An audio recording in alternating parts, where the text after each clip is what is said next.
Bonjour, Marc Bouette, coureur, entraîneur et arbitre international. Je vous propose cette vidéo pour étudier quelques situations de départ et mieux comprendre quels sont les droits et obligations pour chaque bateau. Il ne s'agira pas de lire les règles une à une, mais plutôt d'envisager ce qui est permis, interdit, et d'apprendre à connaître le statut de chacun dans chaque situation. Est-ce que j'ai la priorité? Est-ce que je dois la priorité?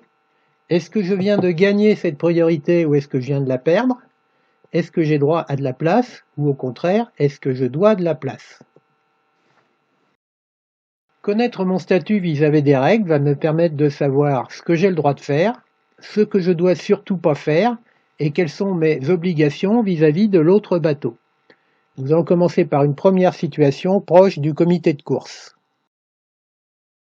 Dans cette première situation au comité au moment du départ, rouge n'est pas prioritaire, il n'a aucun droit. Il devrait laisser le comité à sa gauche et revenir plus tard. Jaune est prioritaire, mais il a une limite. Si rouge force le passage, la règle 14 lui impose de faire le maximum pour minimiser les éventuels dommages et il devra donc abattre et laisser la place, puis réclamer ensuite.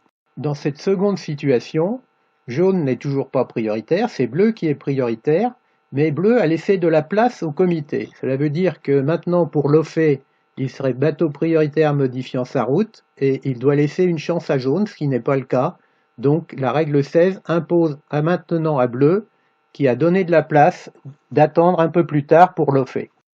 Il faut bien comprendre à travers ces deux exemples que la règle est faite pour protéger le bateau du comité de course et qu'en conséquence, au niveau tactique, il sera toujours dangereux de se positionner au vent de la leyline du comité et de revenir au large vers la ligne pour forcer le passage.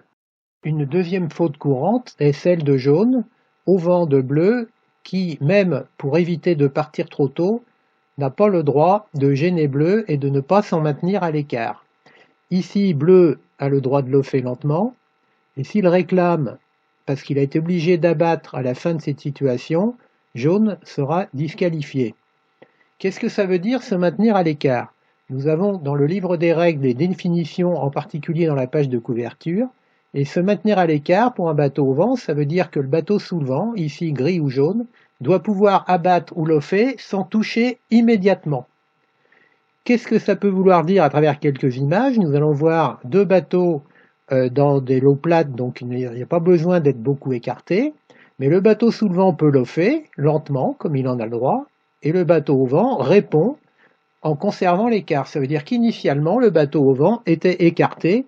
Il n'y a donc aucune faute sur cette situation. Une autre situation très courante est celle d'un bateau qui arrive derrière pour prendre le trou d'un bateau qui est arrêté sur la ligne. Gris devient prioritaire dans ce cas, mais il est soumis à la règle 15 et la règle 16. Il ne peut pas venir trop près, il ne peut pas modifier sa route. Jaune, lui, a obligation d'agir immédiatement, quitte à avancer et couper la ligne trop tôt. C'est la règle 15 qui gère tout ça, c'est ce qu'on appelle le transfert de priorité, on le verra dans d'autres phases de la régate, mais il est interdit pour gris de venir trop près et de modifier sa route aussitôt, il est obligatoire pour jaune d'agir pour se maintenir à l'écart.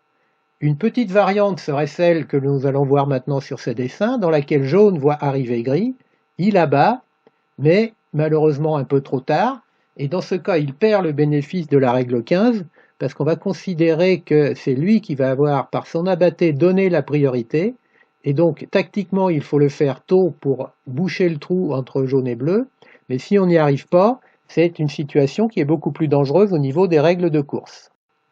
Nous reviendrons sûrement dans différentes vidéos sur ce principe du gain-perte de priorité. Et on peut résumer la règle 15 en disant que lorsque je viens de gagner la priorité, je dois laisser à celui qui vient de la perdre un peu de place pendant quelques secondes. Lorsque je perds la priorité, j'ai droit à de la place pour agir et répondre à ma nouvelle situation, mais je dois agir très très vite.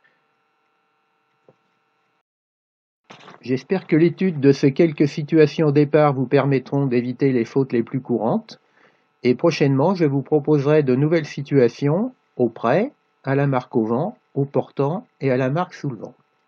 Si vous êtes intéressé par tous ces problèmes liés aux règles de course et à la tactique, je vous propose aussi dans la collection Comprendre chez Voile & Voilier 2 livres, les clés de la tactique et les clés des règles de course.